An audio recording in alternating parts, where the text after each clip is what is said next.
I'm fishing at Packington Somers on Molan's Lake, and I'm going to show you a few tips relating to feeder fishing on commercials.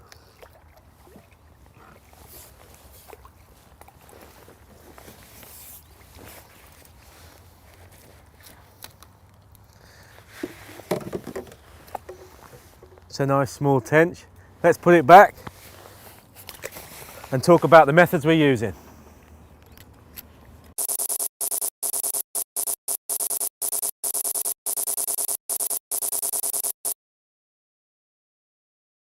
I'm often asked how to approach a commercial such as this with the feeder.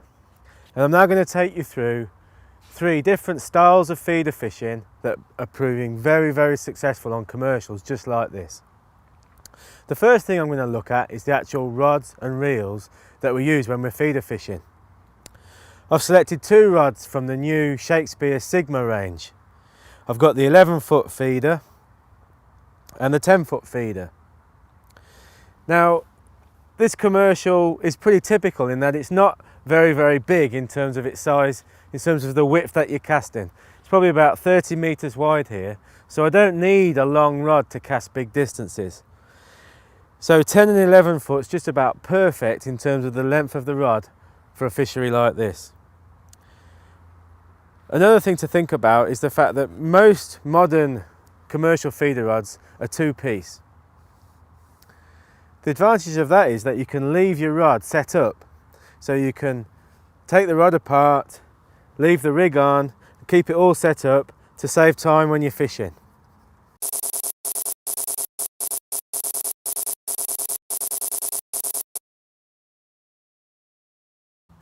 The 10-foot feeder is supplied with 2 different tips. Now they're both 2 ounce in test curve. The test curve is the amount of weight taken to bend the tip by 90 degrees. And you also need to think about the material used in the tip construction. This rod's supplied with 2 tips, as I say. One's made from glass and one made from carbon. Well, the 2 different materials in the tip will provide 2 different actions. And a glass tip like this one will provide a much more progressive action that's softer, which is better for when you're looking for more sensitive bites. The carbon tip typically has a faster action, so it bends more at the tip and is better when you're looking for positive pull round bites and to enhance the bolt rig effect. So it's nice to think about the 2 types of tip construction that you're using. On the 11-foot feeder, this rod's actually supplied with 3 tips. You've got an 1.5 ounce glass tip, a 2 ounce carbon tip and a 3 ounce carbon tip. Again, it just gives you the variety in tip to enable you to utilize the correct tip in the conditions that you faced. So if you need to be fishing finer and looking for shy bites, then you need to be using a softer tip. When you're casting with a method feeder and you don't really need that sensitivity in the tip, a stiffer tip like this 3 ounce carbon tip will be the choice, the perfect choice.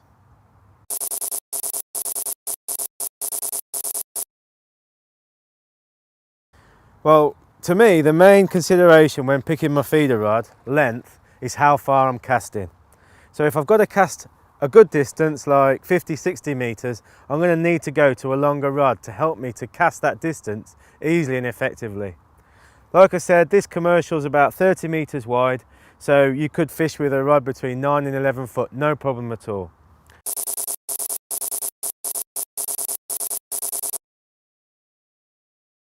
The handle length is another key consideration to think about, and you'll notice that on the shorter feeder rods, the actual handle length is shorter to balance perfectly with the length of the rod.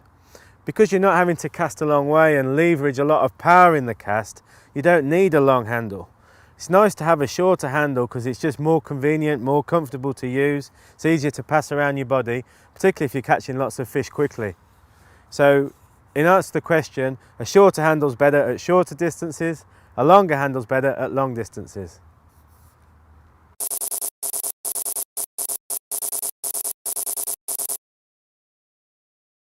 Well, the reels I've selected today are not massive in terms of the size. This is a Sigma 035 size front drag, which complements the length of the rod perfectly. It's all about balancing the right size of reel to the length of the rod.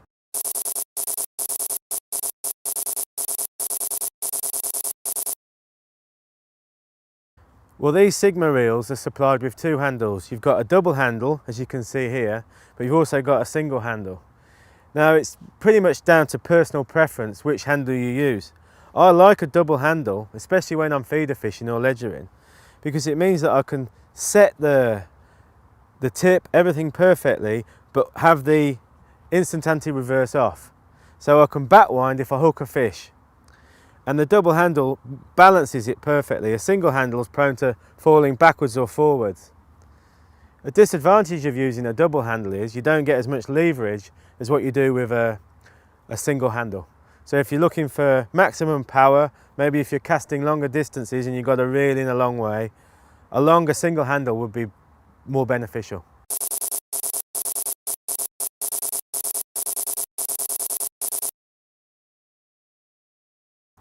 This is what we call a free spool reel.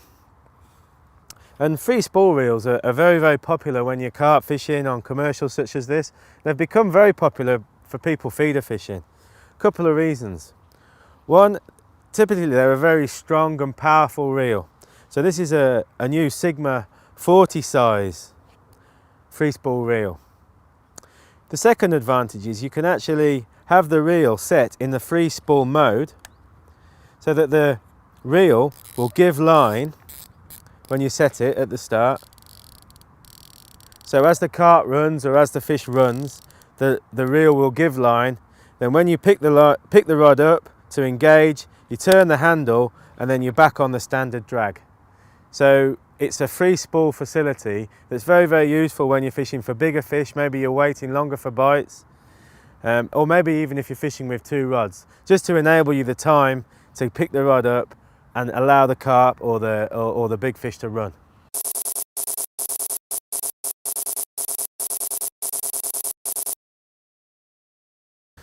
Again, it's a little bit like the handles, it's down to personal preference.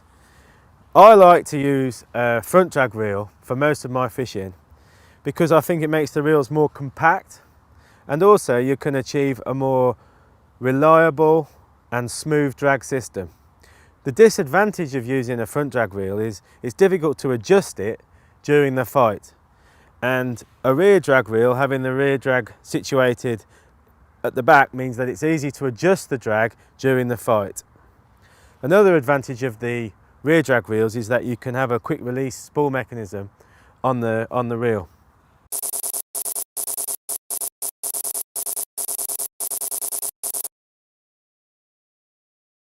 Okay, well, obviously main lines are a really important consideration. I've spooled these two reels up today with 5-pound line. Now, as I'm not catching specimen size carp, I'm catching good carp up to 8 pound hopefully. I don't need to go too heavy on the main line, and the line I've actually selected is this Berkeley Trilene Sensation feeder, and that's got a diameter of 0.20 millimeter, so it's got quite a fine diameter for its quite high breaking strain. But the good thing about this line is that it's a robust and reliable reel line, something that you need when you're fishing on a venue such as this, where you're potentially casting a lot during the session, catching some good fish and putting a lot of strain on the line. So for me, I'll never use a high-tech or pre-stretched line on the reel when I'm feeder fishing on a commercial.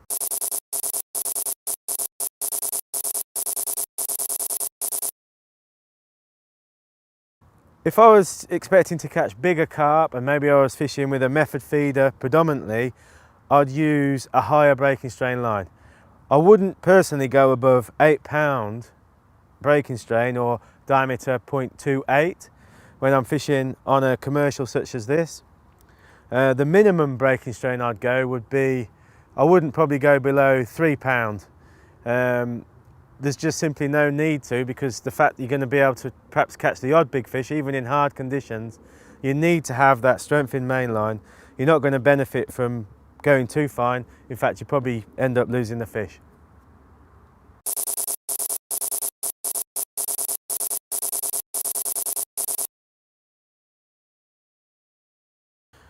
Well, I've set up 3 different types of feeder rig today, which pretty much encapsulates all the styles of feeder fishing that I do on a commercial.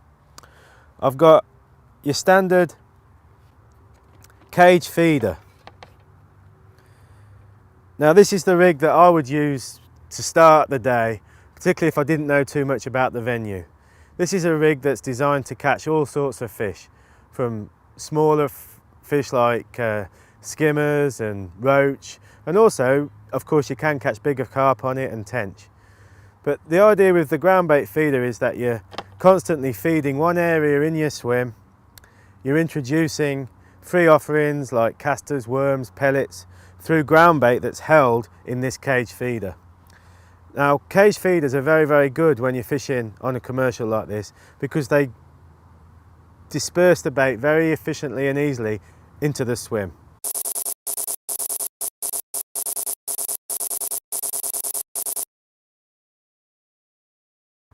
You've got to dictate actually where you fish in your swim depending on a few different factors, such as the time of the year. Is it warm like it is now in the summer, or is it cold in the winter? Are the fish going to be in the shallower water?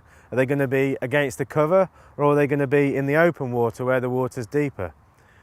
Today it's quite a warm summer's day, and the fish have been tight against the cover against the island. So the methods that have been best today have been methods that we've fished tight against that cover, where the carp want to be in these conditions.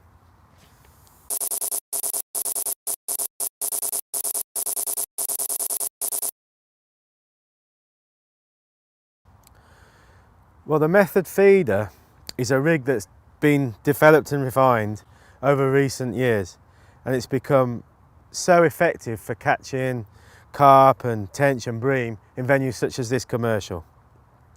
Now the main thing to consider about it is the fact that the bait and ground bait that you're feeding is incorporated together in one small ball on the method feeder. The big advantage of that is that you're using a short hook length with a hair rig. That means that it's a self-hooking rig.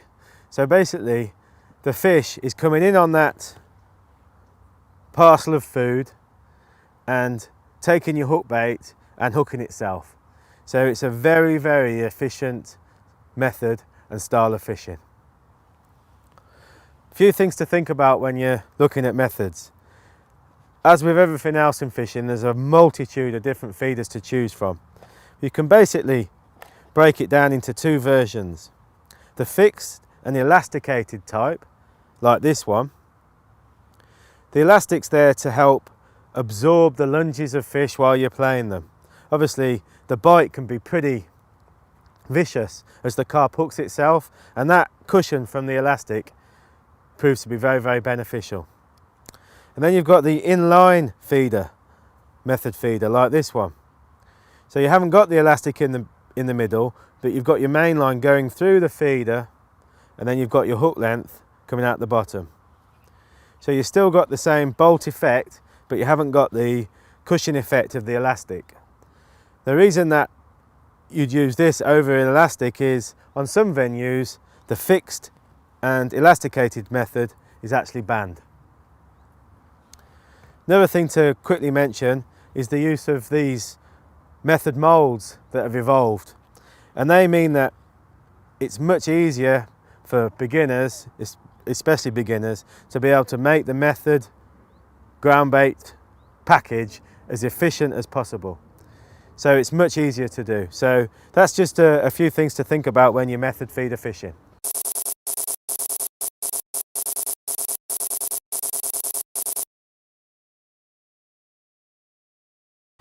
Well, because you're utilising the self-hooking properties of the rig, it's an advantage to have the hook length as short as possible. Some fisheries restrict that length, so you have to fish over 10 inches or 6 inches or whatever those rules stipulate. But generally the idea is that you incorporate your hook bait into the feed on the method. It just makes it such an efficient way of fishing.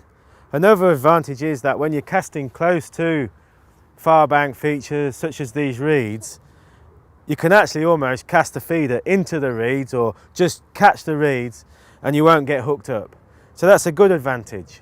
Sometimes it is an advantage to actually leave the hook bait away from the feeder.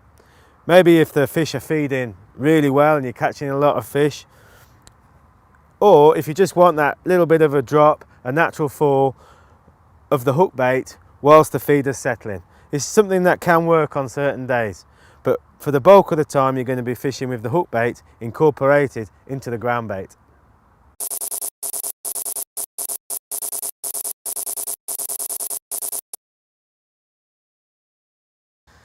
Well, the pellet feeder is a style of feeder fishing that's evolved relatively recently, and not surprisingly it encompasses using pellets as the main feed.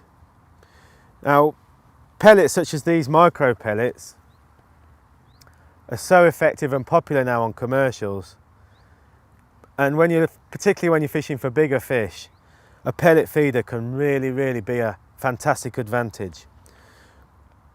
Follows many of the principles as the method feeder, in that the feeder and the hook bait is incorporated together with the feed. So just very quickly there, I've shown you that this pellet feeder has got the hook bait hidden inside with the rest of the feeders. And the idea is that that feeder hits the bottom, the pellets start to fall away, crumble away from the feeder, and your hook bait is presented very naturally amongst the free offerings. So it's a very effective method, and one that's gaining in popularity all the time.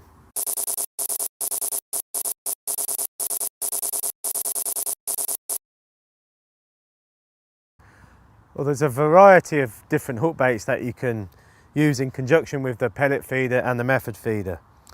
I've narrowed it down to 4 or 5 favourites. The first one to talk about is mini boilies. In this case, these are 8mm boilies. I've got some fish meal based standard boilies here, and some sweeter white chocolate flavoured boilies, just to give me a difference in bait. I've also got some soft pellets.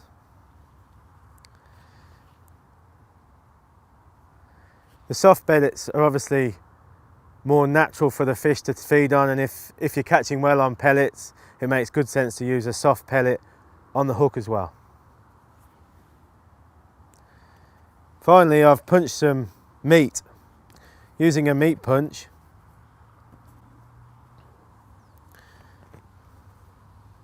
That's a very effective bait when you're fishing with the method or the pellet. You don't always use the same hook bait that you're feeding. It's just a matter of understanding what the best bait is on the day, and also with regard to the fish that you're targeting. If you're targeting bigger fish like bigger carp, you're perhaps better off sitting and waiting with a small mini boilie. The fact that it's hard, it's going to stay there, it's not going to be attacked and broken down by smaller fish. Whereas the pellet and the meat, you're not going to be able to leave for as long in the water, because smaller fish will gradually break it down and you're going to end up with a bare hook. Well, as I mentioned, I'm using the open end feeder to basically try and catch whatever I can from the swim, just determine what's feeding and basically kickstart the peg. I've got good old-fashioned maggots that I can use live like this, or I sometimes even use a dead maggot. I've got worms, and I've got casters. And what I like to do is mix a concoction of chopped worm and casters and feed that through the feeder by plugging it with ground bait. So that's basically a bait that's going to be very versatile and enable me to catch a variety of different fish.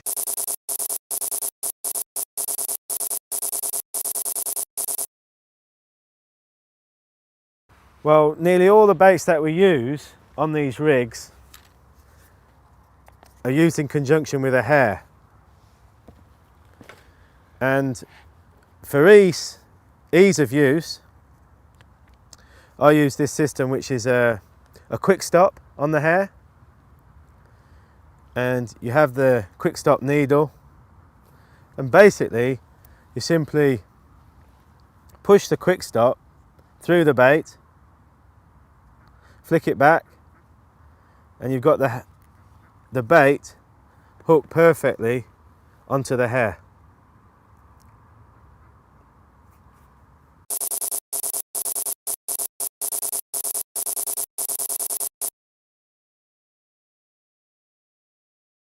So there's two types of feed that you can use when you're fishing with the method. You can use standard method ground bait, such as this, that will form the feed around the feeder, or around the method feeder. And in this case I've used this method mix. It's important to be very careful how you mix it, so that you've got a nice even consistency and a nice fluffy ground bait that will bind, so it will bind around the feeder but also break down very quickly. You can also use dampened pellets and mould those onto the method feeder. In this case I'm using 2mm Gulp micro carp pellets that have to be dampened down. And that's also the main feed that I use when I'm fishing with a pellet feeder. So that's dampened micro carp pellets.